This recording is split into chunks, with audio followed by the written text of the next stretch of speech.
Okay, welcome back. If you're watching from the live, I'm sorry the connection was unstable, so it was all over the place. My connection is just fine with everything else, but it seems like on YouTube something is going on. I work with my computer, I do everything from the computer, and it seems okay, but YouTube doesn't like Chromebooks, and I have a Chromebook, and they just don't like each other. So I'm gonna have to make a video and upload it, which I don't like because I like the live better. Looks better from my end, but it's too glitchy. Somebody said it was too glitchy, so just do it this way instead. But I'm gonna repeat myself. So Evan Rachel Wood is speaking about how she was groomed and she was 18. We know she was 19, but let's say we give it to her now. It doesn't matter because the fact is, it's not about the age that she's talking about. She's talking about being groomed and being. She surrendered to the older guy. Now we know it's Manson at this time, but allegedly Manson. I don't think it's Manson. I don't think it's Manson, but let's pretend that it's Manson. The thing is, on 2010, she did an interview for this super crappy online magazine, whatever. I found at least 3 interviews of Evan saying the same thing, talking about how dating older men is very therapeutic to her, that she went through a lot of stuff with her dad, so dating older men works for her, that she finds older men more knowledgeable and better, in a lot of ways. I have to give it to her, she's right. When it comes to, like, you're reading a lot of books and then somebody your age maybe hasn't read all the stuff that you did, so then you towards to the it's not about money either. Sometimes you are leaning towards something that has the same maturity that you have, and it could be an older woman, it could be an older man. I am not judging any of this. Disclaimer, I am not judging her for being with older men. I'm not. That would be stupid of me to say that, because I done it. I'm not judging anybody for being with anybody. I'm not judging anybody for doing bondage, fetish. I'm not judging Esme Bianco for her past and the things that she did in her past. I'm not. And I'm not judging Evan for liking older men. But there's one thing that I'm going to say that is disgusting. In this interview, she talks about working with Woody Allen. Woody Allen, the pervert, that married his stepdaughter and later had children with her. That guy. She could have worked with any director that she wanted because she was like hot actress back then. She still is. She was only 21 years old. I'm sure she had other offers, but she had to work for Woody Allen. And she worked with Woody Allen right after being with Manson. So that she's so traumatized by this older guy, she's talking about rape culture and all that stuff these days. Well, you work for Woody Allen. I mean, seriously, nobody likes him here. He doesn't come around. He stays on the East Coast because he knows. It's like an unspoken thing, because he's not as bad as Harvey Weinstein. He didn't really assault anybody like Harvey Weinstein did that we know of. But he's blacklisted in Hollywood. Nobody likes him. Nobody wants him around. People don't want to work with him. And there's a reason for it.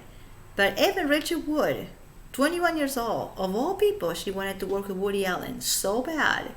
That's weird.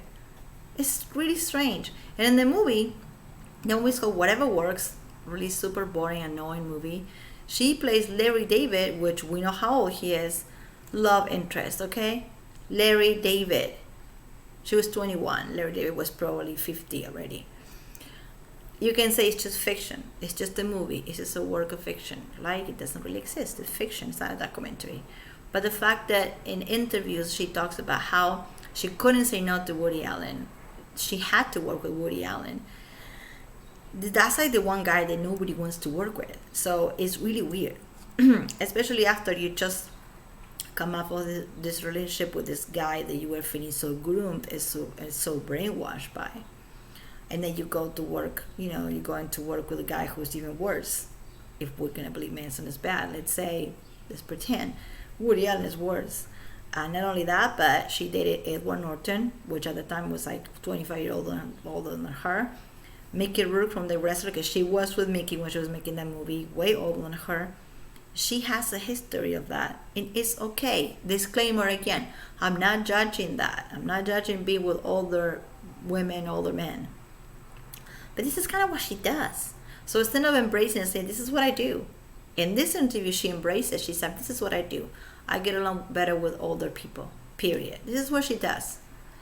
11 years ago. Now, being with an older guy, like, and working for an older guy like Woody Allen, for a pervert like Woody Allen, it would be really, really bad, right? But 11 years ago, it worked for her because it gave her the edge that she needed it in Hollywood, and that she wanted it because she wanted to be edgy. She wanted to be just like Rose McGowan or like any edgy actress back then, and she wasn't.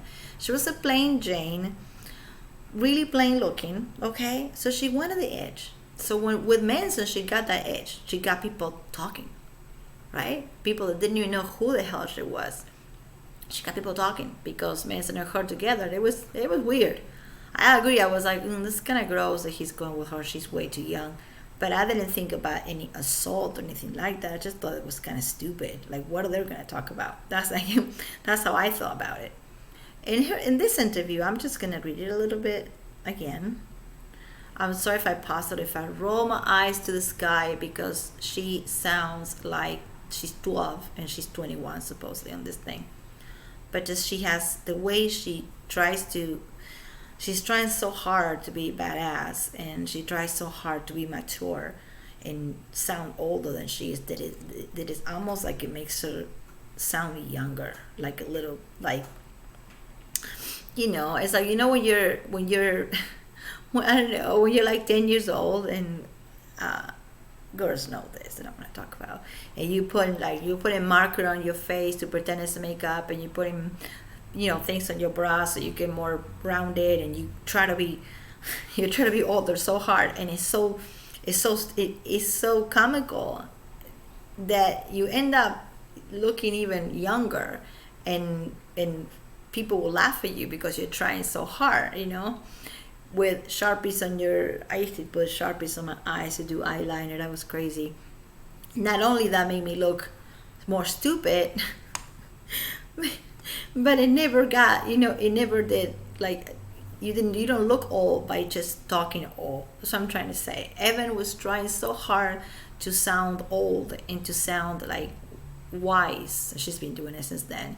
And to sound like my whole family, they're actors, and I read Lolita 100 times, and she tries so hard. And then not right now, reading it 20 years later, I found it so comical and so stupid. So I'm sorry if I roll my eyes, but I find it so dumb. Back then I probably didn't. Back then I kind of liked the couple, but I love Dita.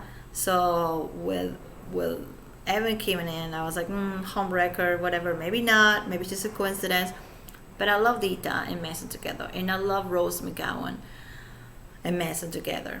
So when this one came around, I was like, okay, but I felt there was something off. And what I thought was off was how much of a plain Jane she was. And then all of a sudden she starts looking more edgy and more pale. If you can even be more pale, yeah. She became kind of like more edgy, red lips and a lot of eyeliner, and her hair was all curly, and that wasn't him saying just dress like this, put this makeup. That was her style. Her style was changing because when you're 20 years old, you try new things that you change. Nobody has to tell you. You're going through that because you're just trying new styles. I think that's what she was doing. But of course, now she's going to put it on him. She was groomed. I'm going to read you in this interview that she wasn't groomed back then when she made this movie. And she wasn't groomed with Manson either. It's like ridiculous that she even makes it sound like that. Okay, so this is the title. The title of this interview. Okay. July 2009. Evan Roger Wood, dating older men works for me. I'm not. I wish I could make this up. I'm not that smart. I can't make this up. But she's amazing.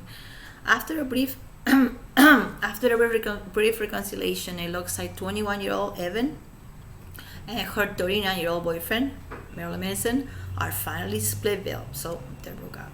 But on the big screen, Evan plays a teen married to a man old enough to be her father. The actor is Larry David. Nothing wrong with Larry David. He was doing his job. Okay, he's an actor. He's in the movie. She's married to a guy old enough to be her father, or probably her grandfather. In the movie, Whatever Works, the latest comedy from Woody Allen. Pretty much a pedophile. I don't care. I mean, I think so, so whatever. What's wrong with liking older men? She says, I don't think anybody should be quick to judge anybody else and their relationships, especially if you don't know somebody or you don't know where they're coming from. Stop right there. So right there, she's telling us that we shouldn't judge, right? And we should just not get into her private life because we don't know where she's coming from. So we shouldn't judge. Okay. Right now, for the last 2 years, and especially now, she wants us to believe her at face value. She wants to be judged. Right now she wants to be believed. So I don't understand how back then it was all about like nobody can judge me. I'm coming from where I'm coming from. Nobody can judge my love. And now we're supposed to judge it. And now we're supposed to be up in your business. Back then you didn't want nobody telling you what to do because you were 21 and you thought you were all badass. But now we're supposed to believe her 100%. So she saying, like it was not okay to make pass judgment on her before, but she expects us to believe her now. And I have a big problem with that. Big problem with that. She said, growing up, as I was told, younger women should never date older men. So the irony is that what works for me are usually guys that are older. I wish I was making this up, but I'm not. I've always been around people much older than me. Yeah, we know it, we know. And that's just who I relate to. That's just who I am. That's who I am.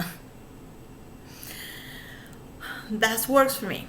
And that makes me happy. I think people should be able to fall in love with whoever they want. I totally agree, and I'm not judging Evan for being with anybody older or younger than her.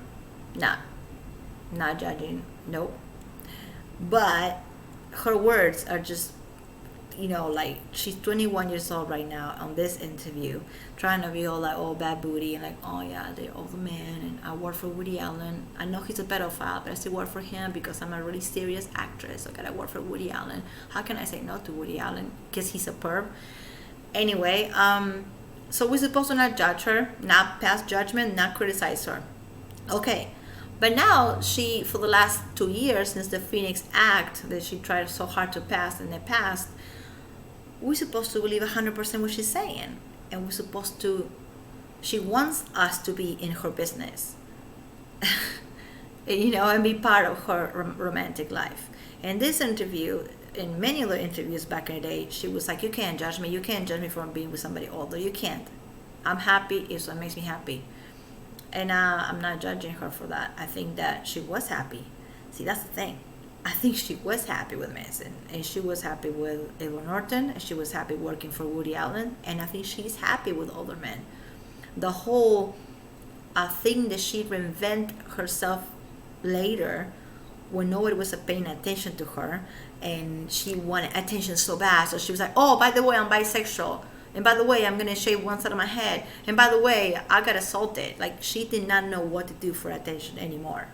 But seriously, this is what I really think. I think that she had a great time with Manson and with any other guy she was with. Not the guy who abused her, which I don't know who that asshole is. Because I do think that did happen. But I don't think it was Manson. I think it's some asshole that needs to be stopped. And I wish that she was actually naming that person and doing everybody a favor so he doesn't go out and hurt more women. But no, she's not doing that.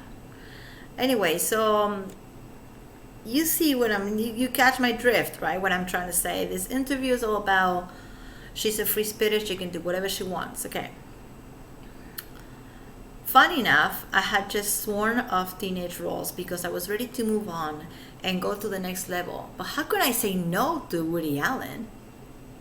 How can I say no? How can I say no to Woody Allen? Even though I can't say identify with my character, who's not exactly a smart cookie, it's really hard to play dumb. So she's saying that her character is dumb, but it's really hard to play dumb because she is in real life very smart, right? Just bear with me. I have a point. I have a point. She's saying right there that it's hard to play dumb because, you know, in real life she always talks about all the books that she read, how she was homeschooled, so she knows all the stuff that we non-homeschool people don't know and all that. And she always had older people, and her parents come from the theater, and they're so artistic. Okay, so she always talks about how smarter, more wise she is. She's been doing this for 20 years, right?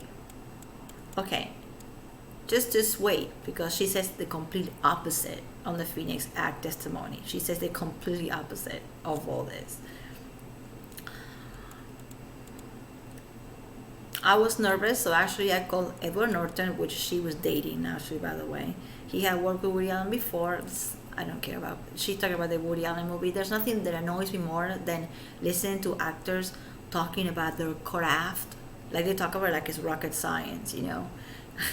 Like it's not that hard, really. But you don't have to. I mean, she just loves that. Every interview of her that you see from Westworld, which is an awesome show, but I don't watch it anymore because I got sick of it. I got sick of her face. But awesome show. When it started, I love it. I watched the first 3 seasons. I binge it. She loves to talk about her craft and what she goes through as an actress. And it's like, I don't want to hear it. I really don't. So I'm going to skip the whole thing about working with Woody Allen and what he wanted from set and how did she feel so comfortable. She felt so comfortable working for a guy who married his stepdaughter. This freaking disgusting. I'm sorry. Oh, then she jumps to True Blood. Okay. Oh, that's who I relate to. That's what works for me and what makes me happy. I think people should be able to fall in love with whoever they want. Her mama, I'm gonna say mom. Her mom doesn't agree. She made every boyfriend in my life miserable. She's talking about her mom. She's like, her mom is like right there next to her in the interview. She absolutely still gets up in my business all the time. She's a Jewish mother. So I was raised by a Jewish Southern mother. I definitely went to the ringer. Okay. There's other ways to say the same thing. You can say, I was so sheltered. My mom was so overprotective. My mom was so obnoxious. She didn't let me breathe. She was a helicopter mom, what I call it, you know, bzz, they're like over your head. She had to say a Jewish mother. And then she said the word Jewish again. I'm not Jewish, but I'm just saying, like, this is the same person that goes around talking about how she was so scared when Marilyn Manson got her with a Jewish knife, with a Nazi knife. So it has the Jewish connotation to it. So she says the Nazi knife. In all the testimonies of all the girls, keep agreeing on the Nazi knife. And this is a person who is still not saying my mom is super overprotective. My mom is old school. That's kind of what I would say, probably. She said she's a Jewish mother. I was raised by a Jewish Southern mother. So she's a rebel. She's trying to be rebellious against her Jewish Southern mother. We know that she was raised in North Carolina, which I don't think is like, she makes it sound like it's in the middle of freaking nowhere, and it isn't. But anyway, it's not. But she exaggerates everything. She just loves to talk about her life and her childhood like it's like she's the only person who was homeschooled. She's the only person from North Carolina. She's the only person who's bisexual. She's the only person who, I mean, like, seriously, so annoying. You can tell how she just, from everybody, you know, every all these accusers, they all have the little, you know, kookiness about them, and some stuff I like about them, some stuff I don't. But with Evan, it's just the way she talks in interviews. I mean, she's only 21 right then, and she sounds like she's 13. So her mom doesn't agree. Her mom makes her boyfriend's life a living hell. This is what she's pretty much saying. Because she's a Jewish mother, I guess.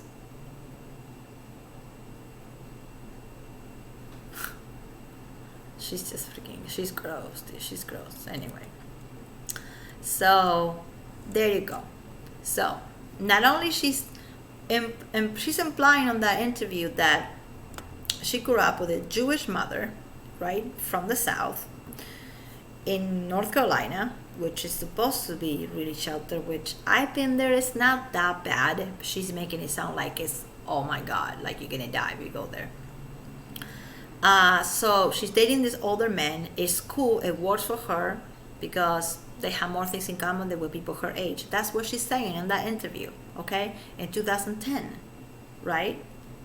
And this is what she said in the during the Phoenix Act testimony, May 2nd, 2019.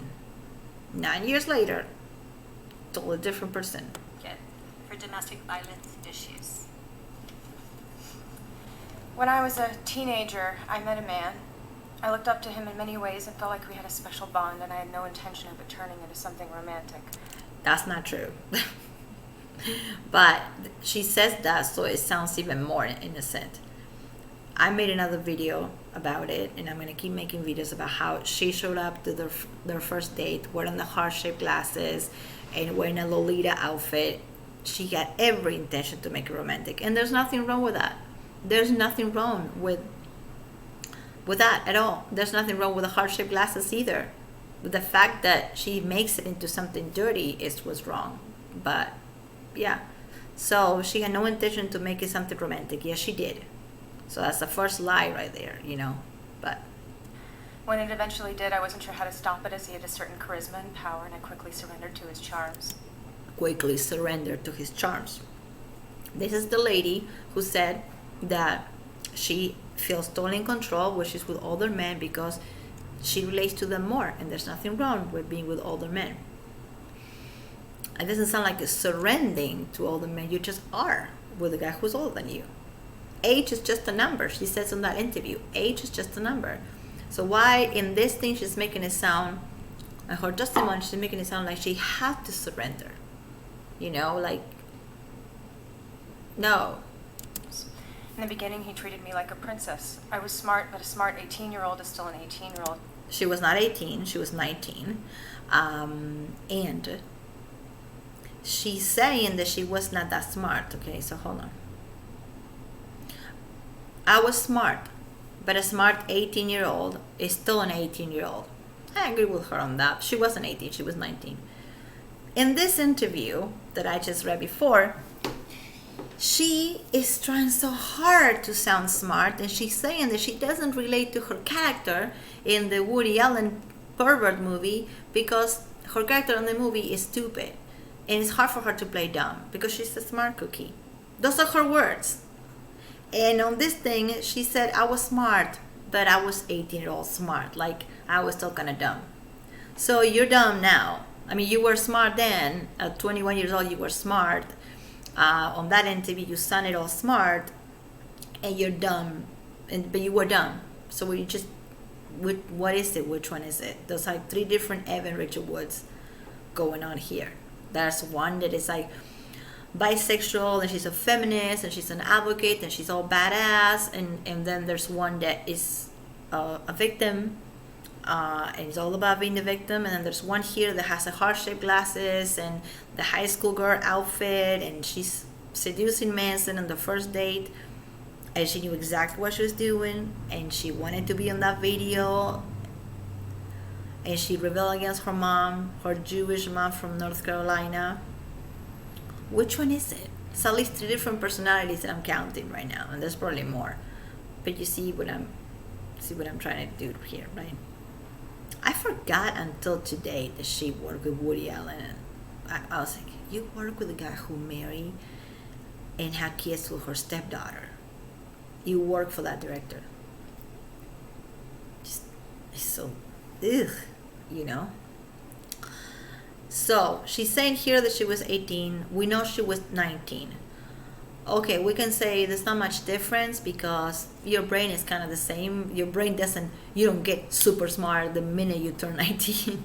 But in the United States, it's a big, freaking big ass deal to be 18 and to be 19. Big deal for obvious reasons, right? So she's saying I was 18 because she knows she's gonna get a reaction from them when she says that. She's saying I quickly surrendered to his charms because she knows she's gonna get a reaction when she says I surrender to his charm. I was only 18. A smart 18 years old is still an 18 years old, and I surrendered to his charms, and I had no intention to make it romantic. See the sound of bullshit? She had every intention to make it romantic. Well, there's nothing wrong with that.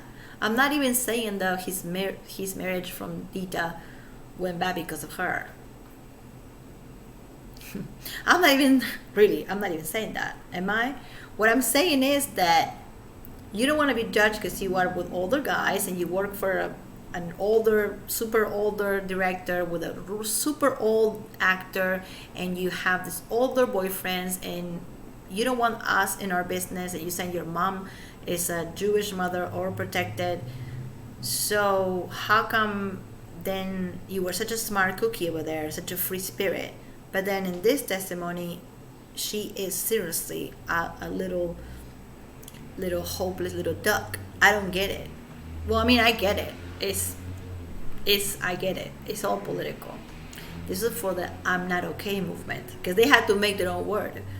Because even if they associate themselves with the Me Too movement was Rose McGowan and a bunch of other women to incarcerate Harvey Weinstein, which it is a freaking criminal and a pig. He did do all those things that he was blamed for. He actually did those things, not like Manson. But I'm not okay with Purple, hashtag I'm not okay, with the thing that she started with Ilma Gore, her girlfriend, and all these girls then girls, now women against Manson. Okay, it's hashtag I'm not okay. They have to make up their own thing, and they didn't even have a name for the little coven, which is what I think it is. I think it's a coven, and I'm not a hater because I have an opinion, you know. I mean, I had also an opinion when she was with him. I didn't think there's nothing wrong with it. I thought she's just a number. She seems like she's an actress. She seems like she knows a lot about life. So it's okay for her to be with an older guy, because maybe when you're with somebody older, your minds kind of match, right? I never thought anything of it until 2019, until she did what she did, and I started thinking, wait. Okay, so I'm gonna continue with the testimony. Sorry, I keep interrupting, but I don't know why this didn't come into my head before, that she worked for Woody Allen, and there's interviews that she's saying that nobody should be in her business because she's dating who she's dating, and she's free, and she's smart enough to choose to date older men, right? She's a smart cookie. She says it on that interview. She says it's hard for me to play dumb. My character is dumb. It's hard for me to play dumb because I'm a smart cookie. She says it right there. Well, not anymore. In 2019, she stopped being smart, I guess, and she surrendered to his charms. And I thought I had fell in love. It wasn't until much later that I realized everything he had told me was a lie and part of what is called the grooming process. He'd hidden a terrible drug and alcohol problem from me. Grooming process. You know how many times all of us heard that word, grooming process, those two words together, or just grooming. She used it, a lot of people use it on YouTube, they need to stop using it. Grooming process is not what she thinks it is. But it's only 6 minutes into the testimony, and she already said that she was 18, that she had no intention to make it romantic, that she surrendered to him, so that makes her look more like a victim. That he was hiding a horrible drug and alcohol problem from her. Manson. Yeah, okay. He hid it from her. There's at least I count 5 lies in there. And even if I don't know this person, just listen to it and then listen to her other interviews from back in the day and about how she's so proud of herself because she read Lolita 100 times and she had the heart-shaped glasses when she was 13, and she showed up in their first date dressed up as Lolita. Girl, come on. Like, seriously, it's really hard to take her serious. She kind of like a snake put herself around for the last, you know, 11 years. So the point that she changed so much, she changed the story so much, then that's what I don't believe her. That's personally why I don't believe her. I don't have anything against her. I just don't believe because she just changes so many times. So she's making it, the people that listen to it, she's not doing it for a YouTube channel or for Instagram. She's doing it in Congress, okay, in front of the Senate, in Congress in California. Big deal, trying to pass a law. It's a big deal. So she knows what words to use. She knows what she's doing. She knows if she wears her hair a certain way, if she wears her outfit a certain way. She knows her speech, the way she's talking, the way she just doesn't even look up, her voice is shaking. She knows what she's doing, and maybe she looks upset because maybe this did happen to her, but not by Manson. Maybe that's why she's upset, and that's why she's an actress. So don't come and tell me like, oh, she looks so upset. That doesn't say anything. I mean, right? Really, that doesn't show anything. That a person crying in court, to me, is saying that a person not crying in court. You can't judge people by their ability to cry or not. Okay, so yeah, lies. Me. He moved very fast in the relationship, asking me to move in with him almost immediately. I believe that because that's kind of what Manson does, and I think that has to do with Manson. Just maybe that's his personality, or he just doesn't want to be alone. He doesn't like being alone. Maybe that's why he got people over all the time in that apartment, and all those people lying about his apartment and about the surroundings, and he always had all these people over because he doesn't want to be alone. I think a lot of celebrities go through that. So he asked her to move in soon. Yeah, that's possible. That is not a crime? Last time I checked, right? Being too intense in too soon is not a crime. It might be obnoxious, but it's not. It doesn't make you a criminal. There was a certain way he wanted me to look, otherwise I would endure name calling and ridicule. He cut me off from my close friends and family one by one by exhibiting rage in some form or another when I was in contact with them. The only way... Oh, okay. I'm not even gonna go about the looks, the way that I'm supposed to look a certain way, otherwise he will make fun of me, he will call me names. That's what she's trying to say. I'm not even going on that. We know that's bullshit. We know the heart-shaped glasses were hers the whole time. And the only thing he did is he made a song about it, and he put it in the music video, because I was his girlfriend at the time, and he always posts his girlfriends into his music videos, if you notice. And I was like, a cool thing to do in that moment. But the heart-shaped glasses were always hers, and we know that because there's plenty of interviews of her talking about how she had her own style, and her mom was mad at her because she liked to dress up as Lolita, and her mom was like, So we know the whole thing about me looking a certain way, that's not true. This is nothing new, right? What is new is, to me at least, is this interview that I found about her saying that she finds it okay to be with older men, and she loves working for Woody Allen, pervert grandpa type of thing. Oh my gosh, gross. Anyway, so the only thing that I believe in all that is that maybe he asked her to move in too quickly. Yeah, okay. But see, she's trying to make everything sound. Since the moment she said the number 18, you know that people are going to be like, 18. So that was the first lie, because she wasn't 18. And then she said, I surrendered to him. And then she said, he cut me off. There's another interview that I have here on my list of things on YouTube, but it's like, there's freaking too many things. That on 2009, she has the ring on her finger that They were engaged. She is in North Carolina in 2009 with her mom, dad, and brother rehearsing Romeo and Juliet. Romeo and Juliet is a play that you're not gonna get it all about in one weekend. She was there for at least months and months rehearsing and then promoting the play and then doing the play with her brother and her now mom, her brother and her dad. Her brother directed, her dad acted in the play with her. She wasn't isolated. She wasn't cut from her family. She was in North Carolina. She was doing True Blood. She was acting. She was going to parties. There's pictures of her, paparazzi pictures of her, paparazzi videos of her TMZ. She's in New York in a restaurant, in a party, whatever. We can say that maybe he was with her. So maybe she felt isolated even outside because he was like holding her hand like, come here. Maybe that's what she's trying to say. But no, she's saying that he isolated her from her family, that he gave her a phone and the phone was bugged, and then the phone had a tracker to see what she was doing, who she was talking to, that he hacked into her Facebook. He did all that, and then he had no problem with her going all the way to North Carolina to work with her family in a play like Romeo and Juliet, that it needs a lot of rehearsal. You can be the best actor ever, but that is a play that you need. You didn't go there to just shoot a commercial and came back in 2 days.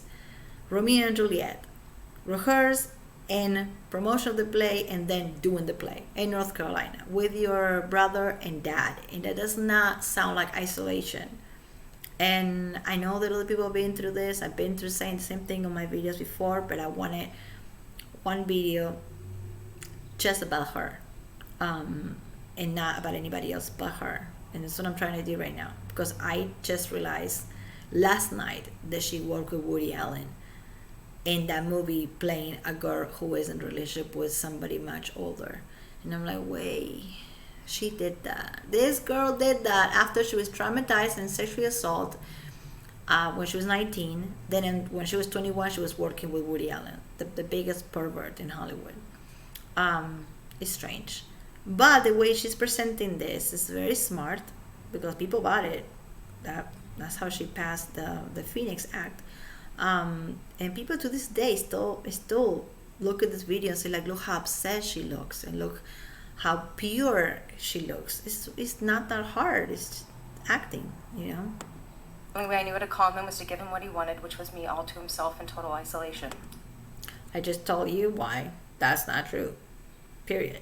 She was working in other projects. She was working with brother and dad in a different state, not isolation. He had bouts of extreme jealousy, which would often result in him wrecking our home, cornering me in a room, and threatening me. I witnessed my abuser threatening people with force or legal action if he worried they would expose him. He bragged about being able to have people killed because he was allegedly friends with multiple gangs, and I watched him illegally collect data on people that he could use as blackmail. Manson, the gang member. That he kills me because it's like Manson the pimp, Manson the gang member. He has multiple connections. He has connections with multiple gangs. Oh yeah, like the blood gangs in Campton or in South and East LA. They're like this with Manson. They're like this. It sounds like fantasy to me. I mean, even if the guy has power, Manson has power, he doesn't have so much power. He's not, Prince Harry or something. He's not a politician. He's not a big producer of a big he's not Elon Musk, He's just Manson. So, not only he was doing all this blackmail and all this collecting data and hacking into people stuff. Not only he's a hacker, but he's a gang member as well. And this actually, I know I'm going to only talk about Evan, but the reason I'm going to name all the people now is because it matches, it's copy and paste of Esme testimony about how he had connections and he was going to threat her immigration status because he had connections. So yeah, he's the king of immigration status. He's the king of the gangs in LA. He's he does all these things. Amazing. By the time I realized I was in a bad situation, I felt completely trapped and terrified for my life. He gifted me a cell phone, which I found out he was monitoring. He downloaded spyware onto my computer and hacked into my emails and social media accounts so I could not reach out for help. When my friends and family tried to intervene, I swiftly told them to leave because I was afraid of what he would do. Okay. Are you as annoyed as I am? I am.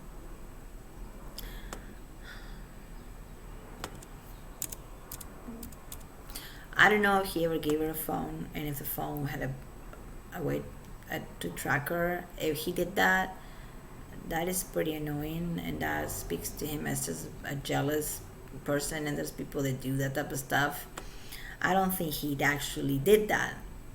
But if he was jealous when she wasn't around him, that's sometimes understandable, and she's not telling you her part. She's not talking about her own jealousy. Who knows? We don't know her own jealousy. Probably she was all over the place. Jealousy because, you go on tour for 6 months and you have a lot of girls around, and maybe she was jealous too. If Manson was jealous, again, that doesn't make him a criminal. We have to be careful when it's really like these days everybody is so soft, and everybody is so quick to judge into somebody. Well, that person has to be a monster because he's jealous because he gave her a phone that was bugged. Those things happen more often than you think. I'm talking about people hacking into people's accounts, or your boyfriend grabbing your phone and looking at your messages. I'm not saying it's okay. All I'm saying is that it happens, and this is what she is trying to do. She's trying to go into the persons that she's talking to, which is the Congress people, and she's trying to have a connection with them, and she's trying to get them to sympathize with her story, and that's what she's saying, that the whole thing with the cell phone and all that. But check it out. This interview, I already have it open. I have it open. Discovery Plus is here, and people are singing our praise. Sorry. This interview is called Emma Roger Wood interview on Second Cinema, when she was rehearsing with brother and dad, Romeo and Juliet. And she was with Manson. Your family, you obviously come from a family. She has her finger. Your dad being the executive A director finger, of of course she Theater has a in the finger. Park, The ring of basically her building finger. This theater And it's when she was with him. You can tell like the look and everything it was during that time. In North Carolina, rehearsing a play. Totally isolated from life. Have you done Shakespeare? Hold on. Can I take a moment?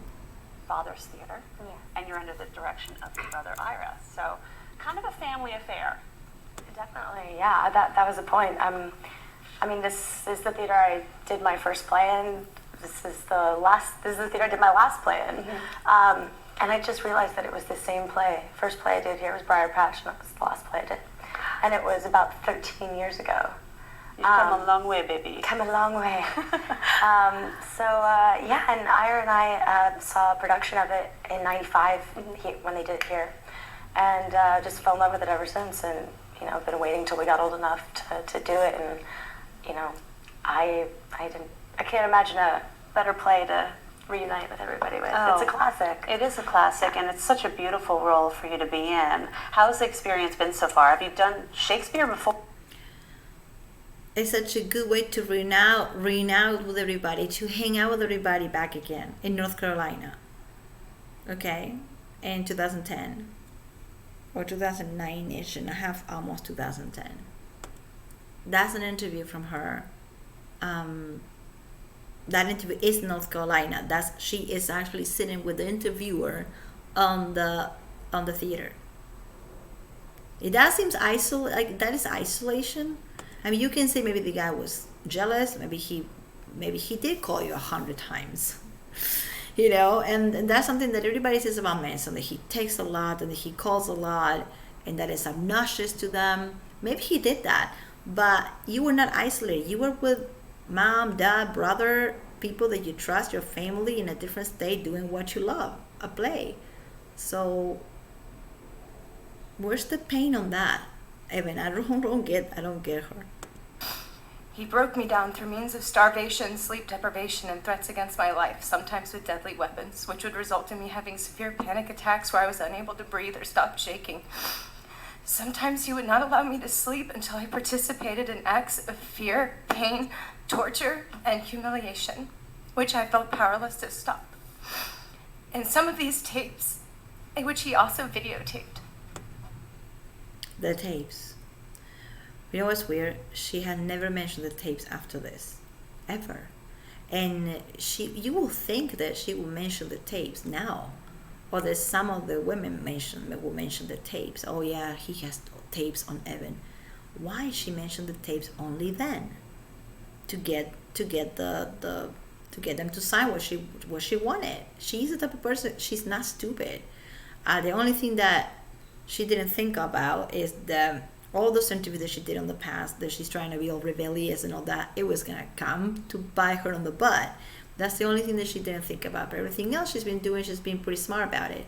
This whole testimony is attention grabbing. Please have sympathy for me. Please have sympathy for me.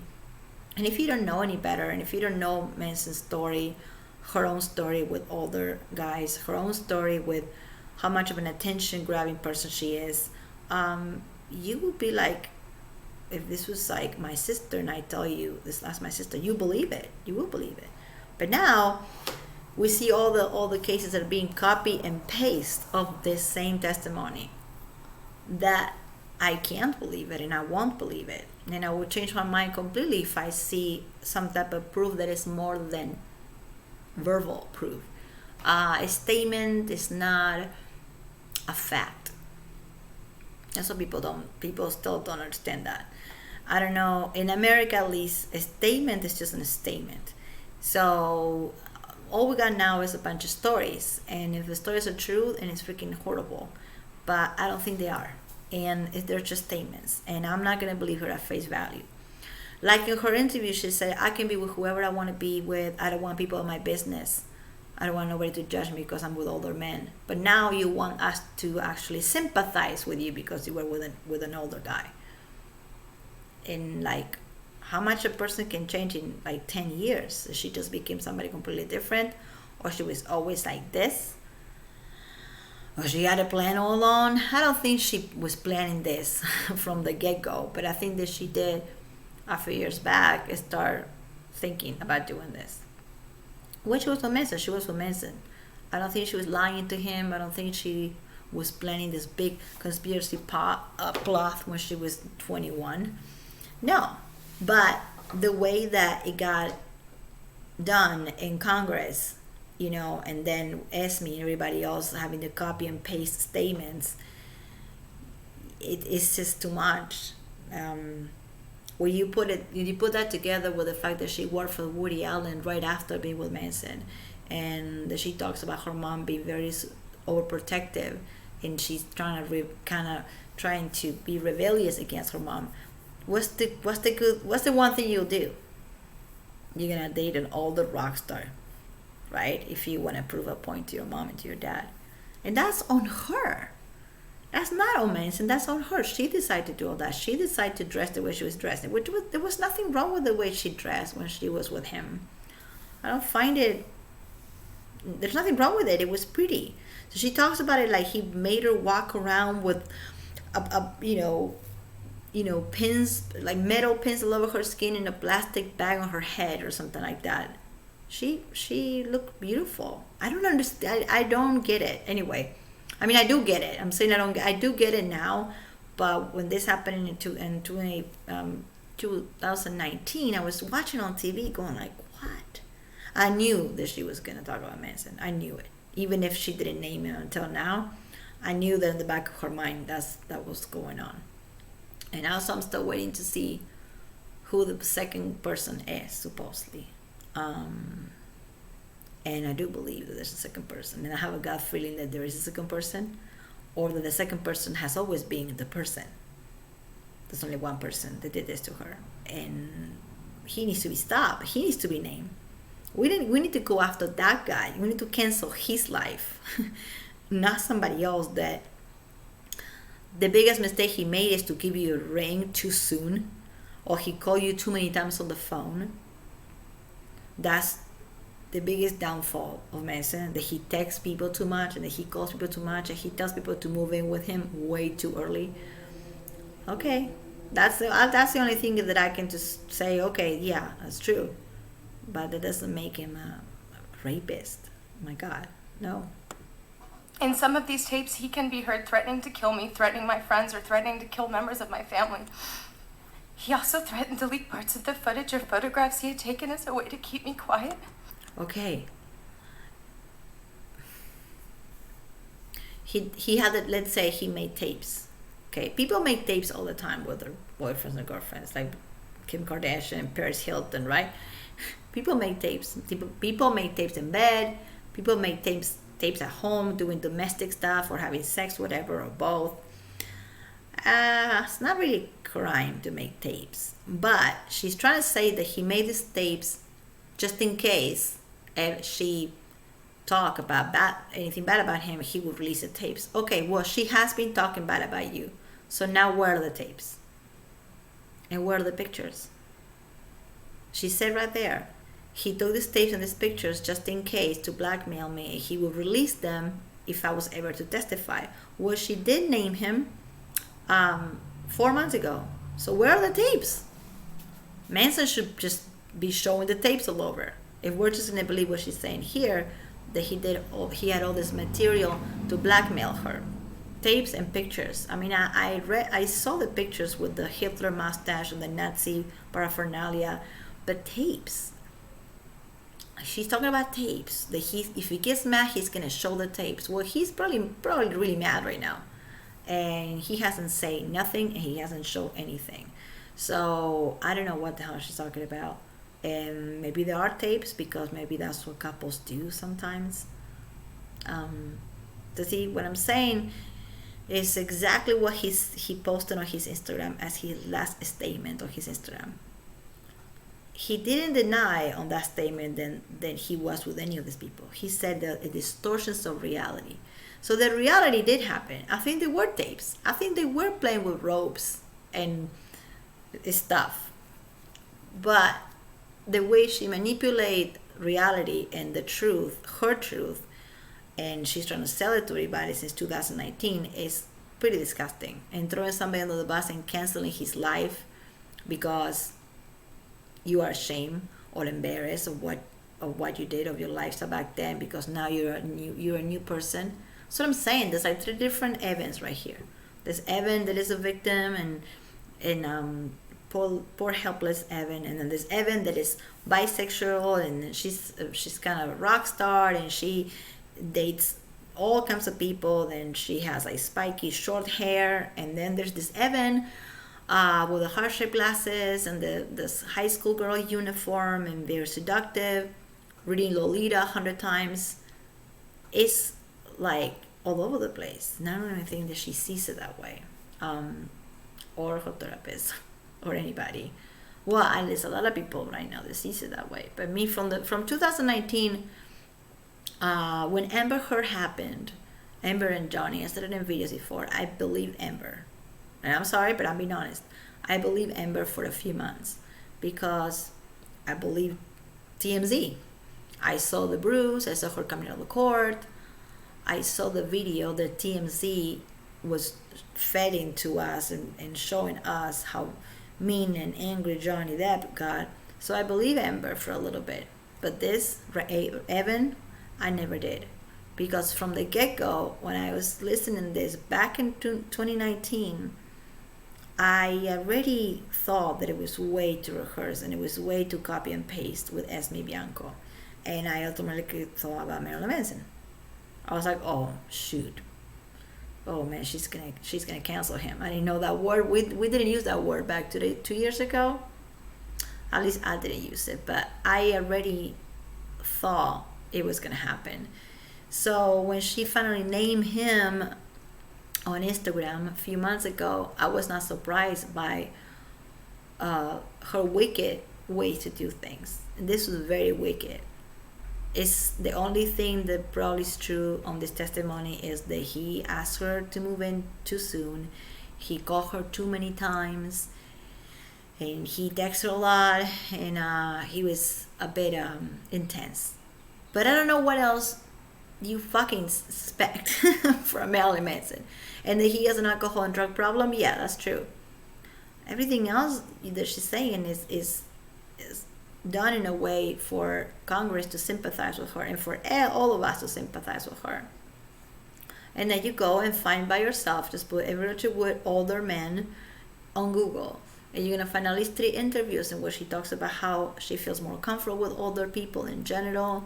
She feels more that her intellectual level is equal with older men, the men her age. And I get it, I understand that. But then you can't just 10 years after say that you were groomed. You were groomed. She wasn't groomed. Like it's not grooming. No. I mustered the courage to leave several times, but he would call my house incessantly and threaten to kill himself. On one occasion, I returned to try and defuse the situation. He cornered me in our bedroom and asked me to kneel. Okay, we go back to get to this. Back to. Okay, so we're on this the torture. Kneel while he tied me up, but to kill himself. On one occasion, I returned to try and defuse the situation. He cornered me in our bedroom and asked me to kneel while he tied me up by my hands and feet. Once I was restrained, he beat me and shocked sensitive parts of my body with a torture device called a violet wand. To him, The violet wand. If you want to Google what the violet wand is, do it, because I already done it. It's actually they sell it on like sex stores for sex toys and stuff. It's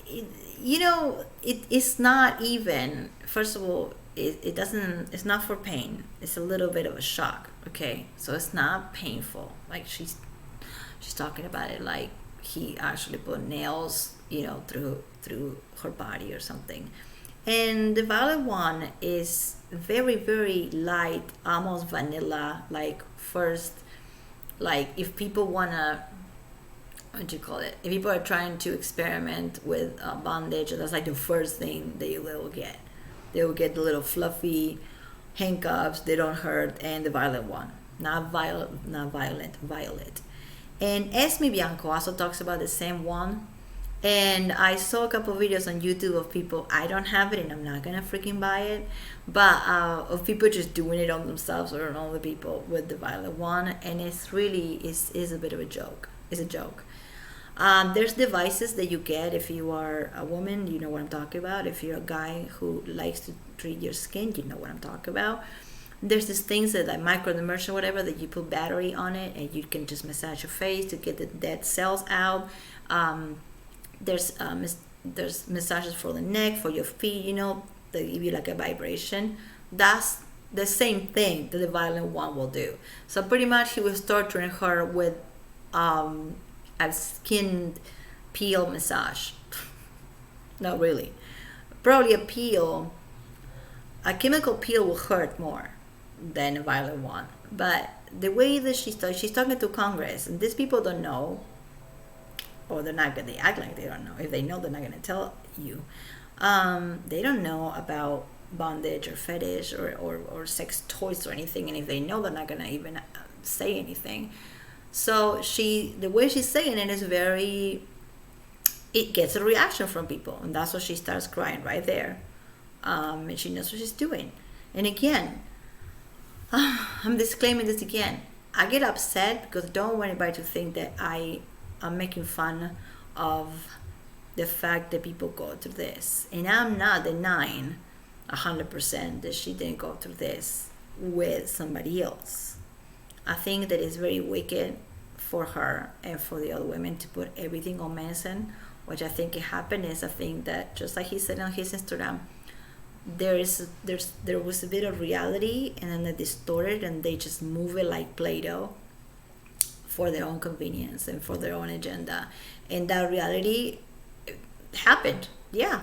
He probably called her 100 freaking times. He probably texted her like crazy. He gave her the key of his apartment really way too soon. And that's kind of why, what we get from his personality, he even admitted in interviews that he did that.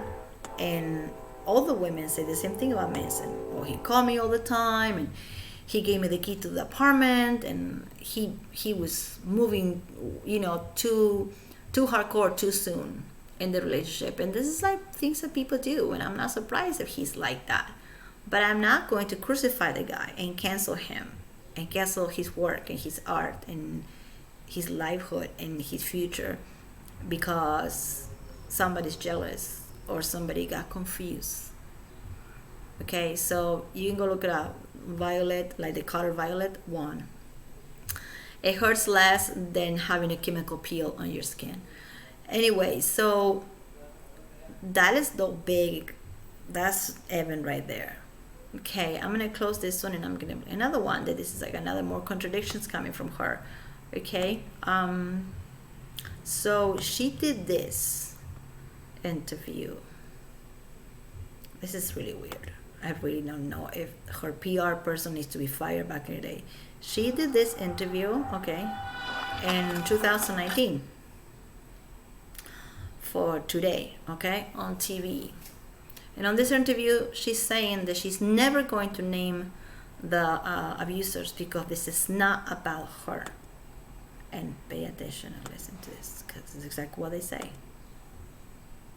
And my story was powerful enough, and I thought that my voice could be loud enough that it could actually be heard. How does one know that one Can actually be heard. I'm too paranoid. I heard the word heard, and I go, Amber Heard. Anyway. story is powerful? Everyone's story is powerful. Every survivor. That's right, exactly. That's the one thing that she says that I agree with. Actress Evan Rachel Wood is known for movies like 13, We jacked it, okay? The Wrestler, Ides of March. Ben wanted me to get you to sign off on this? Also TV shows like True Blood You better not. Oh my God, and come on. Westworld. But is stepping into a new role, one that is deeply personal. I found myself a victim of domestic violence when I was very young, and it took me a lot of time to even come to terms. Should realize that she talks about domestic violence. She doesn't say sexual violence. And she's not talking about sexual assault. And then it became that after. But in the beginning, she was talking about domestic violence. Like, domestic violence is whatever violence happens in the home. That's exactly what domestic violence means. My daughter and my son, let's say, they can engage in domestic violence by themselves, okay, without even me knowing, without even me seeing it. Siblings engage with domestic violence all the time. Mother, fathers, daughters, girlfriends. Sometimes you can have a domestic violence situation with your best friend. It's not always what people think it is. Like the woman with the black eye and the guy, the wife beater. That's not. Domestic violence is very, very broad spectrum. So she talked about that a lot, and I'm not saying that didn't happen, okay? But then she started changing it to sexual violence and sexual partner violence because that is more effective, right? But domestic violence can happen all the time, and it has nothing to do with somebody that you're sleeping with, just for the record. But then she says here that she's not gonna. There says she's never gonna name them. Never gonna name them. Abusers, or more than one. With that, or to even call it domestic violence to myself, that that's what it was. Through that experience, I realized that there were still a lot of injustices. Over the past few years, she shared her story on social media. Social media, they love doing that. And as an advocate, I thought I was the only human who experienced that. When I was a teenager, to him in many ways, it felt like a bill she wrote asking to extend the statute of limitations in California from 3 years to 10 years for survivors of domestic violence. by the time I realized I was in a bad situation, I felt completely trapped and terrified for my life. And I watched you testify. You talked about the importance of time to a survivor. When you went to step forward and say, I want to bring these charges, you were told you'd run out of time. Yes, many survivors. You ran out of time. So then you did this law. So then all the people that went after, which they happen to be your friends, or friends of your friends of your friends, now they can do it because now there's a law saying they do have time. This is way too much of a coincidence for me to think, oh, okay, she passed this law, they passed this law that she draft, And then you got Esme and Ashley Walters and Ashley Morgan, all these people talking about something that Manson did 10 years ago. So if the statute of limitations was still the way it was before, it would be only 3 years. All these women will have nothing on him, right? So that's exactly what Evan wanted, I think, from the beginning. And that's the part of the conspiracy that I do agree with. I think it's more than just getting money from him. I think it's more. It's way more. It's getting money from him and canceling him and making sure that everything that happened for the last 12 years, 11 or 12 years, can be brought to light. Because now we have a new law, thanks to her, and all the people, not just her, that is pretty much telling you that you can just go, and let's say I go in 7 years from now and I can go and destroy somebody's life because something that it happened 7 years ago, or that I think it happened 7 years ago, or that I might be, or maybe it happened 7 years ago. You see what I'm saying? It's really dangerous. That law, I don't like it. It's my own opinion is that it's not going to bring a lot of positive things to the table. But okay, she did that, and then everybody else came out on Manson, and people, they are blaming him for things that he did 9 years ago. So if she didn't do, she didn't pass the draft and pen the law and whatever, and beg Congress to pass it, then none of this would happen. Then none of these women would have any clout on, like, blaming him for anything. I mean, they can go to the press and say, oh, this guy was an ass or whatever, but they would not be able to take him to court because what Evan did, now they are. So I supposed to believe that it's just a coincidence, really, that all her friends and friends of her friends or friends of her ex-girlfriend, they all related to the case, all of them. And I'm getting what I'm getting in a minute. Sometimes it can take a lifetime. In my case, it took me 7 years to even cry about my It doesn't take a experiences. I lifetime. did what a lot of people But okay. tell you to do. Just move on. Just get over it. Just be strong.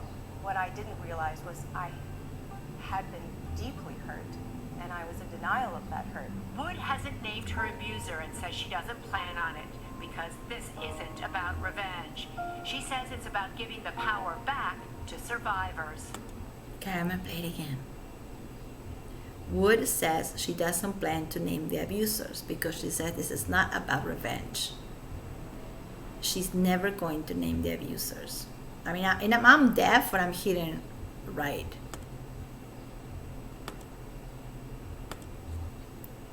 Hasn't named her abuser and says she doesn't plan on it because this isn't about revenge. She says it's about giving the power back to survivors. She hasn't planned on it. She hasn't planned on naming them. You see? Like, oh my God. That was in August 2019. 2019, and she was saying she's never going to name them because this is not about her, which it is about her. It is about her and all her acquaintances and friends that she has. So, I show you something. Right after that, she went on her Instagram and looking like a politician with the big glasses and doing this with her hand. And she said this. Jesus. People are wondering why more women didn't come forward sooner, and why in a lot of these cases one woman will come out or multiple women will come out and then the floodgates are open. If people are wondering why women don't come forward sooner or why they come out in numbers. Look at the music. Why do they have that It's music? because it's safer. They It's do not feel safe enough to do so. Mm-hmm. Period. And I'm guilty of this as well because She's guilty because she hasn't named them yet, right? I have not named my abusers. Yeah, this as well because I have not named my abusers. Not because I don't plan on saying these people's names eventually, but because to start that process. What?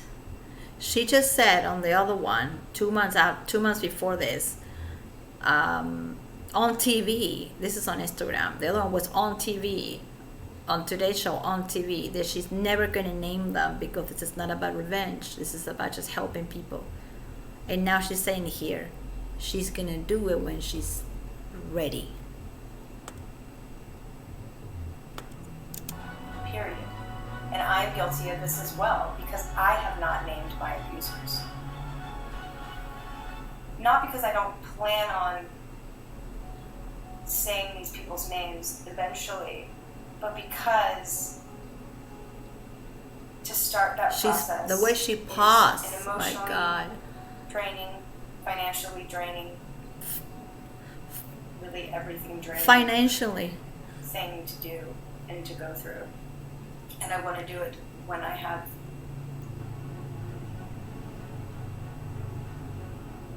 ready. I didn't pause it. My hand was right here. That long pause that she takes is so dramatic. She says, I'm gonna do it. I want to do it when I'm ready. When you have what? When you have a bunch of people behind you saying the same thing. I think this is what her unconscious was like. Her brain was playing tricks on her right there. She meant to say, I'm gonna name it when I'm ready. Name them when I'm ready. But she said, I'm gonna name them when I'm ready. And the other one, she said she's never gonna name them. So, I mean, I'm gonna end the video with that. How ridiculous I supposed to believe a person who changed her mind every 2 months, because she does. No.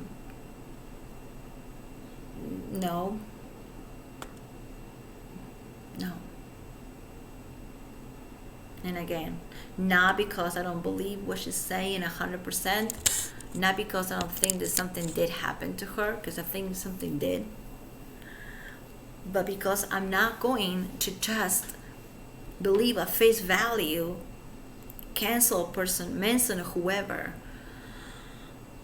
because she just says so, because she's just throwing a tantrum. She's just throwing a tantrum because whatever situation happened with them, and then we don't know, because we really don't know. We can pretend that we know, we don't know. But the law passed, the Phoenix Act passed, that gives her and her friends 10 years. Then her and her friends came up with a bunch of accusations that happened 9 or 8 years ago. Okay, and then the accusations are copy and paste of what she's saying, and there's Nazi knives, and there's this, and there's isolation, and there's proof that she was going to bars, she was going to Hollywood parties, she was seen with paparazzi, she went to North Carolina to work with her dad in a play. That's all. That's proof that you were not isolated. So, I mean, like I always said, if you're going to file a report, do it as soon as possible, and don't make these mistakes. Don't just go bluff your mouth and leave a bunch of things hanging a little bit everywhere, because that's what's gonna happen. And what sucks about this is that when somebody tells the truth, let's say a celebrity, an actress comes tomorrow and says, this happened to me, we are going to be jaded. And I don't want to be like that. I want to be able to believe women. And right now, I don't. And it's sad. It makes me sad. Really. Just sucks. So I think she sucks, and I think all her friends are the same. And I think when she said, I'm going to do it when I'm ready. That pause. I mean, I know that she's going for the drama. That was only an Instagram video, but there's like that classical music in the back. She's going for the drama. So people pause when they go for the drama. They go like, oh well, and then they say, right? But that pause sounds like she was about to say something else. When I'm ready. When you have a bunch of people saying the same thing, that's what it is. I think that's what it is. And her brain was like, oh, oops. Yeah. The interview before, 2 months before that last one, she says that she's never going to name them. Then 2 months after, she says she's gonna name them when she's ready. So I supposed to believe face value things that she says when she's showing over and over and over that she lies or exaggerates or have a distortion of what happened. So no, I'm not going to believe her. And that's it. That's my video for Evan Rachel Wood. And next one's gonna be on somebody else. But I thought that she deserved a whole one. And I actually just find out, not just find out, but just remember that she worked for Woody Allen, which is the same caliber of perversion of Harvey Weinstein. The only difference is that Woody Allen really didn't attack anybody, didn't chase people down the room and rape them, but he married his stepdaughter and had children with her. So, you know, she worked for this guy. Evan Rachel Wood worked for that guy. And right after being with Manson. Another thing that I don't understand about her is when she says that she feared for her life. When this was happening, she was fearing for her life. But then she also said that she didn't know that it was happening for like 7 years. So she didn't realize it was happening for 7 years. Okay? She said it took her 7 years to even understand what happened to her was violence. But now in this testimony, she said that while he was doing these things to her, allegedly, she was fearing for her life. So which one is it? It took you 7 years to fear for your life, or you were fearing for your life then, and then now as well? Like it's just, you don't have to be a lawyer or a therapist to understand what she said, to even... If I tell you right now, something happened to me 10 years ago and I really didn't know that was happening. That what was happening was violence. But oh my God, I was terrified every time I saw his face. You'd be like, what the heck? I just contradict myself, right? Well, this is what she does all the time. Anyway, thanks for watching if you're watching. And sorry that the live is always glitchy and unstable and weird, but that's what happens with the internet. And probably the next video is gonna be on Esme Bianco, because I'm going back at her, to her. It's all related, you guys, all of it. And people ask me why and what's the name of the agenda. I can't say. I don't know.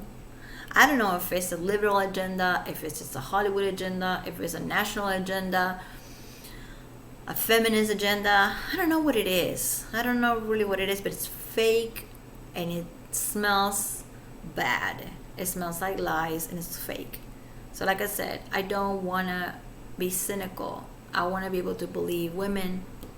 I want to talk about women right now. Let's say I want to be able to believe women and girls when they come out and they say something like, oh man, this happened to me. I don't want to say, oh yeah, right, like you're just like another Evan Rachel Wood. I don't want that. So hopefully whenever he's ready to defend himself or his team starts doing any type of legal process, that's going to give people a little bit of peace of mind, and then I'm going to be able to believe people, women or men. Right now, I feel like it's very easy to jump on this train, on the Manson train. Very easy, especially when the law was passed that it gives you 10 years. So, yeah. I mean, a 4-year-old can get this. It's not that complicated. Anyway, so yeah, if you're traumatized in the moment because you think he can kill you, then you can't say that you didn't know what was happening until 7 years pass. Just keep going, and like I just keep finding things, in every sentence, every other sentence that she says is really, it's either a lie or it's an exaggeration or it's a distortion. And I don't know if she's delusional. I don't know if all this is like if she's this Machiavellic, wicked person. I find it hard to believe that she's that smart to plan this whole thing. But I think, coincidence or not, it's very strange that after she did this, a bunch of women just came out saying things that he did to them, not in 2018, not in 2020, not in 2015, but 10 years ago, which now they're protected by the Phoenix Act. You tell me what you think. Pretty obvious, right? So yeah, it smells. It really does. Anyway, bye. Thank you. I'm just gonna come back later with something else. Okay.